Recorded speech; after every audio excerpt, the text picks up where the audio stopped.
Hey guys, Jeremy with Backstage Entertainment, and we are up here with Mushroomhead, and I'll have the guys personally introduce themselves to you so the fans know who you guys are and what you guys do in the band. Hey, I'm Waylon, I do vocals. I'm Jeffrey Nothing, and I do vocals too. Alright.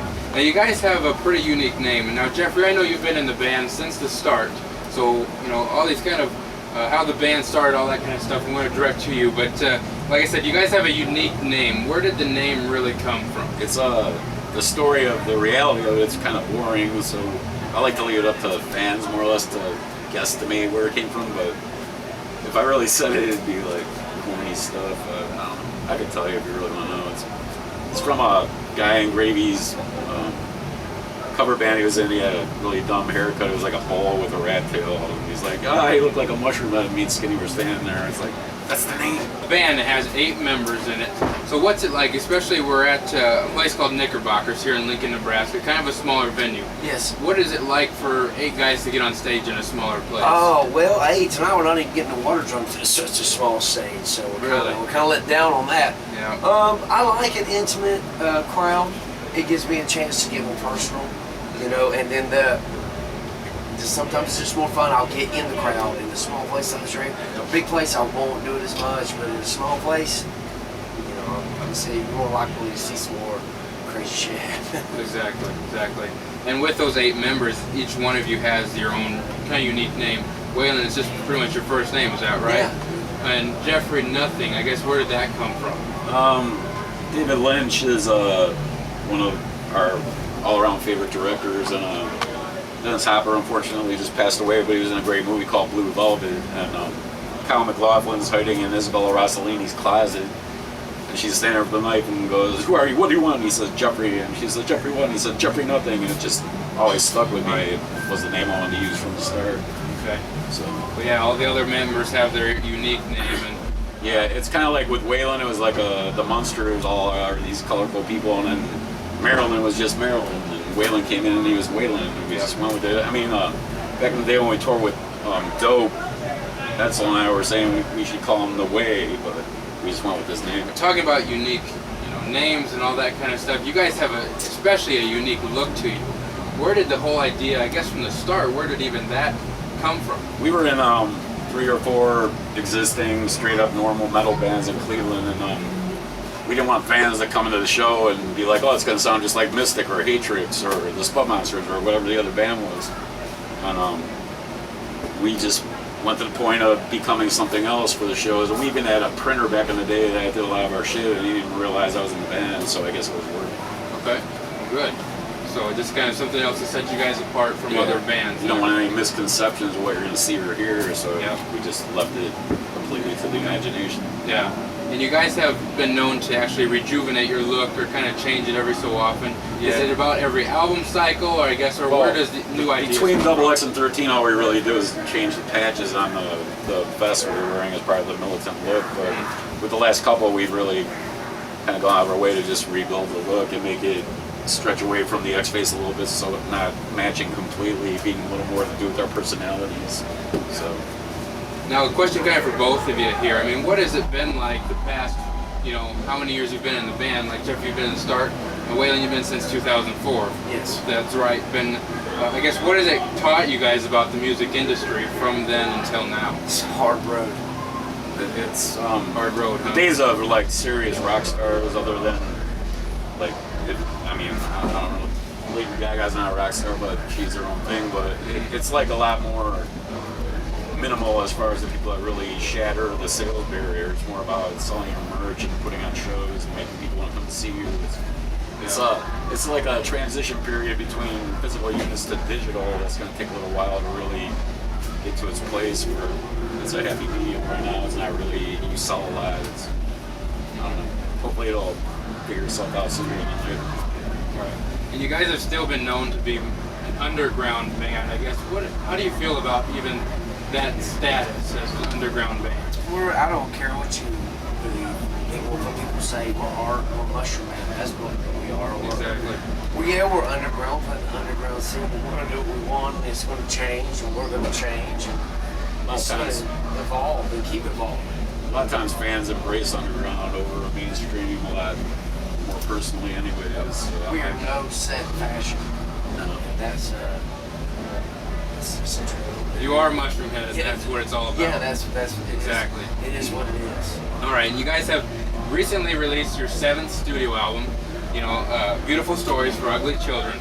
Where did the name for that even come from? There was a comic book back in the day of the same name, and strangely enough, Mr. Bungle, one of the bands that influenced us a lot, they took their clown image from the 2nd issue of the magazine, and we were originally going to call the record Slaughterhouse Row, but when we started to get the images together as far as the cover and all that, it just didn't really fit. And then Skinny brought the Beautiful Stories title to the picture, and I sat there for a minute and looked at it on the computer, and it just really clicked. So that's where we are now. And who really writes the lyrics for the songs when it comes to all your albums and just That's me and meaning Jeff, behind you know. Jeff and Skinny, well, we all three sit down and we just do our thing. You know, Right. Jeff will come up with something, I'll come up with something, Skinny will come up with something, and we'll all just kind of like, hey, you know, just We'll take the songs home in raw form, or we'll just work with Skinny sometimes. And I just recently got a pre-production studio at my place, which is actually above where we record. So I'll do my thing up there, bring it down, and see if it fits. It's really a different process with all the songs. I mean, it's different for us than it is most bands. yeah. We write in different ways. It is what Jeff thinks, and it is what I think, but it's taking Skinny and just grabbing what we think and putting it together. Okay. And then we hear it together. Right. It's like he does his thing, I do my thing, and Skinny gets a hold of it and pushes it all together.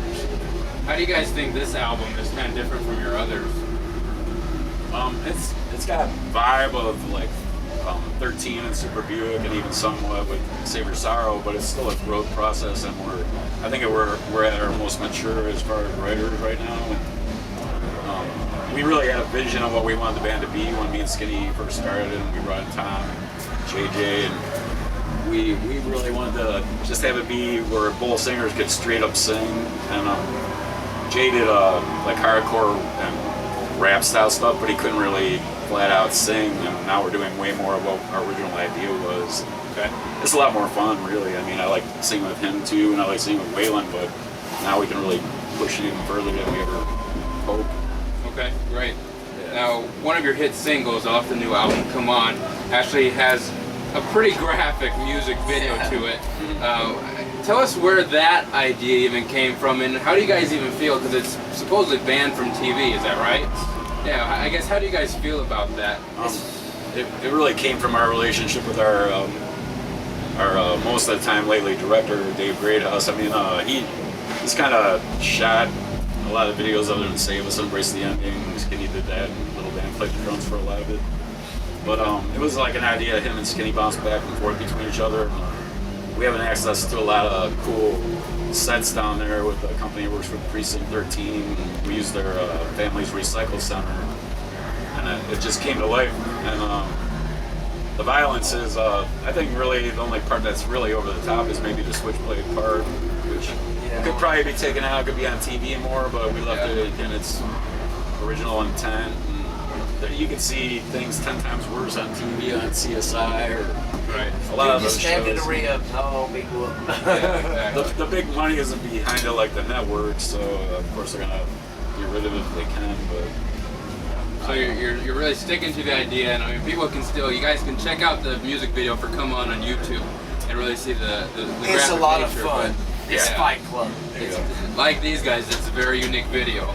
You guys have ever encountered like a crazy fan? I don't know if there's ever been like a stalker or even something like that. There's some of those. Are you talking about Stage 5? Thing, you know. Stage I 5 mean, stalkers? every band has their share of it. I mean, some people just like a little, almost too much, but you just gotta stay cool with everybody, and hopefully it'll work itself out. Right, right.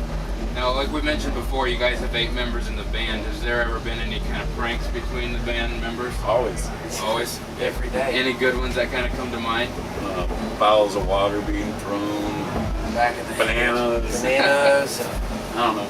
If you watch the DVD, it You all see makes them all on the sense. DVD. Buy a DVD! Jerker. See it all! Volume 1 and 2! That's right, buy the DVD and you can Available see it now. all. Volume 1 and 2. Self-promotion. But anyways. That's right, that's what we're here to do. We're promoting Yep, Mushroomhead, self-promoting. guys. That's We're all right. about How about for you guys? Bands that you guys listen to? What's in the CD player for Mushroomhead? Rammstein. Yeah, I like Atmosphere. I don't really listen to a lot of other metal bands that we do it. And Right.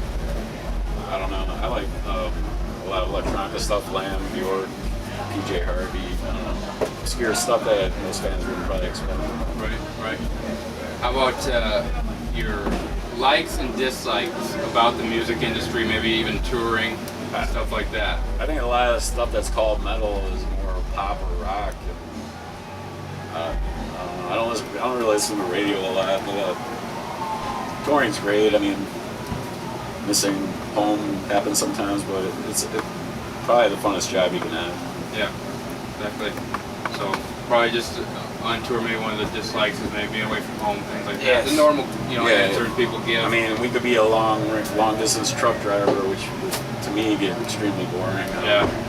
Here you At least actually you get get to do to what see you love. fans and have them enjoy the show and feel like you touch people's lives. Yep, great. Well, just the final thing for you guys. Why don't you guys, any promotions you want to give, tell the fans maybe where they can go and find you, or Just any go to the release? Facebook, Mushroomhead Official.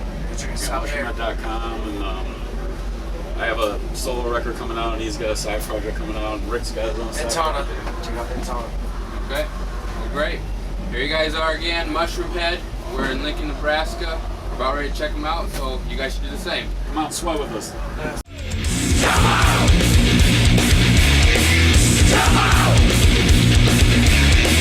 Come on!